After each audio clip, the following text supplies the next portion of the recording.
this is excellent. You can work for me anytime. Well, speaking of He work, was highly pleased with me.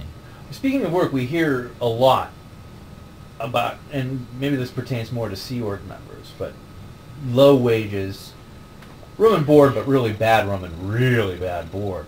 But were you paid what would be a going rate for the position you were in at that time? Do you think, was it at No, least a probably livable not. wage? Barely. Okay. Barely. Was it a set wage, or was it contingent on the profits made by the org? I think it was contingent made by the profits made by the org. Were you provided any sort of housing or anything by them? Did you live in No, I was provided no room and board. Okay. Now, how long were you doing this job? I did it for about, about 3-4 months. Okay. And during this time, you were working with these people who had gone through all these levels and were probably at levels lower than what you had achieved, but they sort of bumped you through the levels. Yes, they did. And when did you start having doubts, not obviously about the belief structure or the religion, because you already had that, when did you start to have doubts about working for this organization? Well, when I started, going through some of the records and plucking stuff out of the archives and stuff like that and sending them to them, and started saying, these people, I started getting the impression that they're like low-rank criminals. Well, what gave you that impression? Because I suspected that the nature of the intelligence that they were asking for was going to be used for normal, business as usual, nefarious intelligence purposes. Either to pressure the people, or perhaps have those There people... was intimidation that was used, a lot. Well, was it to get to these people to maybe... I don't know. I'm not trying Sure, to lead. I'm not trying to no, lead. you're not leading the I'm not trying to witness. lead, but... You're not leading. Was it to get these people perhaps to take more services and thus pay more money? Was it to perhaps use these old skills in the service of the org?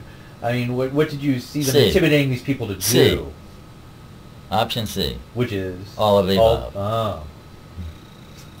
Maybe as an underlying factor to possibly keep them from leaving. Oh, absolutely. Oh, absolutely. I mean, that was unthinkable.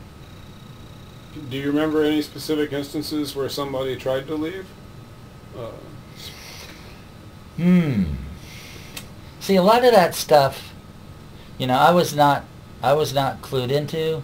I seem to remember one instance vaguely of something, but only because it was talked about, kind of hush hush. But the person did come back. Had that person routed out, or had they blown? Or... I believe they blew. Okay, so then they went and pursued this person. Yes, and they got him back. And they got him back. Had you done any? Do you recall doing any information queries regarding this person? I probably did, because that's what they would have wanted to know. Okay. So I probably did. I can't specifically remember. But that was sort of what your job was. Right. Part of it. That was part of it, yeah. So what finally prompted you to take that course of action, to finally be like, enough is enough, I've had enough of this, and I quit. Exactly. What finally well, there's a prompted feeling, when you've done certain kind of work, there's a feeling you get when you feel like maybe your cover's blown, or maybe you've been made. So they kind of figured out that you weren't a true believer, and I remember, because I was in on meetings and stuff like that, and then there was this one young couple that I knew there, and they had just, maybe they had like a 6-month-old baby or something, because they had a young infant. And I remember how pretty the girl was, and how devoted a mother she was. She impressed me with that kind of vibration. That they were like truly decent kids.